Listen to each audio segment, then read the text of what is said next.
नया pan card चाहिए और वो भी सिर्फ 5 मिनट में। चलिए देखते हैं कि कैसे सिर्फ आधार कार्ड से ये काम ऑनलाइन हो जाएगा।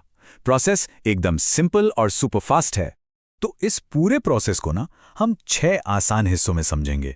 सबसे पहले बात करेंगे 2026 की डेडलाइन की, फिर देखेंगे कि एप्लीकेशन कैसे शुरू करनी है, पर्सनल डिटेल्स कैसे भरनी है, पेमेंट और ई साइन तक सब कुछ। और हाँ, आखिर में ये भी जानेंगे कि अप्लाई करने के बाद होता क्या है।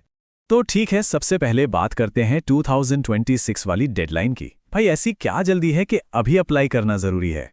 वजह यह है कि पैन कार्ड अप्लाई करने के रूल्स में ना एक बहुत बड़ा चेंज आने वाला है और ये जानना बहुत जरूरी है। देखिए, चेंज ये है कि 31 मार्च 2026 तक आप सिर्फ आधार कार्ड से पैन कार्ड अप्लाई कर सकते हैं। बस आधार दो और काम हो गया। लेकिन 1 अप्रैल 2026 से आपको आधार के साथ साथ एक और डॉक्यूमेंट देना पड़ेगा, जैसे पासपोर्ट या वोटर आईडी। तो समझ गए ना, अभी अप्लाई करना कहीं ज्यादा आसान और झंझट फ्री है। तो चलिए अब फटाफट ऑनलाइन एप्लीकेशन प्रोसेस के पहले स्टेप्स पर चलते हैं। ओके, तो वेबसाइट पर आते ही सबसे पहले एप्लीकेशन टाइप में न्यू पैन इंडियन सिटीजन वाला ऑप्शन चुनिए। ये 49A होता है। फिर कैटेगरी में इंडिविजुअल सेलेक्ट कर लीजिए। अब आता है नाम, last name, first name, middle name. ध्यान रहे, नाम की स्पेलिंग बिल्कुल वैसी ही होनी चाहिए जैसी आपके आधार कार्ड पर है, जरा भी अलग नहीं। इसके बाद अपनी date of birth, email ID, mobile number डालिए, डिस्क्लेमर को टिक कीजिए, कैप्चा भरिए और सबमिट पर क्लिक कर दीजिए। सबमिट करते ही आपको स्क्रीन पर एक टोकन नंबर दिखेगा। इसे कहीं लिख लीजिए या स्क्रीनशॉट ले लीजिए, ये बहुत काम का है। मान लीजिए नेट चला गया या कुछ और काम आ गया, तो इसी टोकन नंबर से आप अपनी एप्लीकेशन वहीं से दोबारा शुरू कर सकते हैं जहां छोड़ी थी। चलिए, टोकन नंबर तो सेव हो गया। अब आगे बढ़ते हैं पर्सनल डिटेल्स भरने और उसे आधार से लिंक करने की तरफ। देखते हैं कैसे होगा। नेक्स्ट पेज पर एप्लीकेशन मेथड चुनने का ऑप्शन आएगा। यहाँ आपको पहला वाला ऑप्शन चुनना है जो आधार बेस्ड ऑनलाइन एप्लीकेशन के लिए है। फिर अपने आधार नंबर के लास्ट 4 डिजिट्स डालिए और हाँ, पैन कार्ड पर आधार वाली फोटो चाहिए तो येस पर क्लिक कर दीजिए। इसके बाद अपने पिता का नाम भरिए, माँ का नाम ऑप्शनल है, चाहे तो भर दें। आखिर में ये सेलेक्ट करना है कि कार्ड पर पिता का नाम चाहिए या माँ का।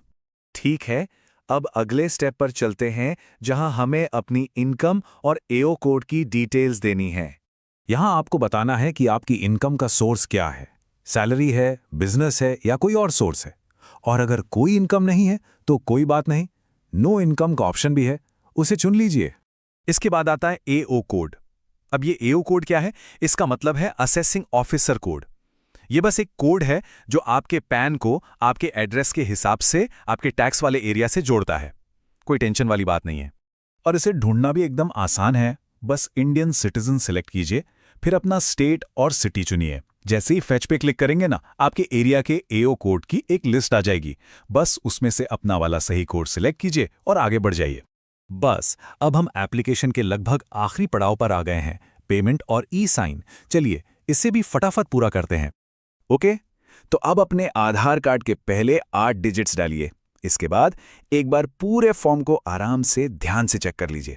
सब कुछ सही लगे तो पेमेंट के लिए प्रोसीड पर क्लिक कीजिए। फिर जो भी पेमेंट मेथड आपको ठीक लगे उसे चुनकर ट्रांजैक्शन कंप्लीट कर दीजिए।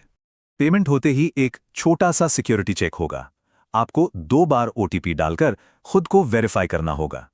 पहला है आधार ऑथेंटिकेशन। डिस्क्लेमर को टिक कीजिए और ऑथेंटिकेट पर क्लिक करिए। आपके आधार से जुड़े मोबाइल नंबर पर एक ओटीपी आएगा, बस वो ओटीपी डालिए और सबमिट कर दीजिए। इसके बाद कंटिन्यू विद ई साइन का बटन दिखेगा, उस पर क्लिक करें। टर्म्स एंड कंडीशंस को एक्सेप्ट कीजिए, अपना पूरा आधार नंबर डालिए और सेंड ओटीपी पर क्लिक कर दीजिए।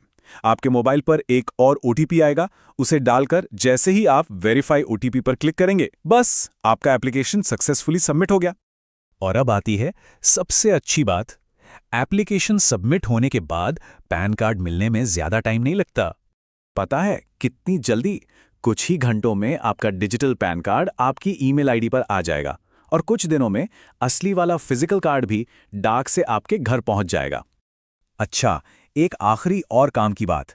सबमिशन के बाद आपको जो एक्नॉलेजमेंट पीडीएफ मिलेगी ना, वो पासवर्ड प्रोटेक्टेड होगी। और उसका पासवर्ड क्या है? आपकी डेट ऑफ बर्थ, DDMMYY वाले फॉर्मेट में। तो देखा कितना आसान है। तो क्या आप तैयार हैं इस काम को सिर्फ 5 मिनट में निपटाने के लिए?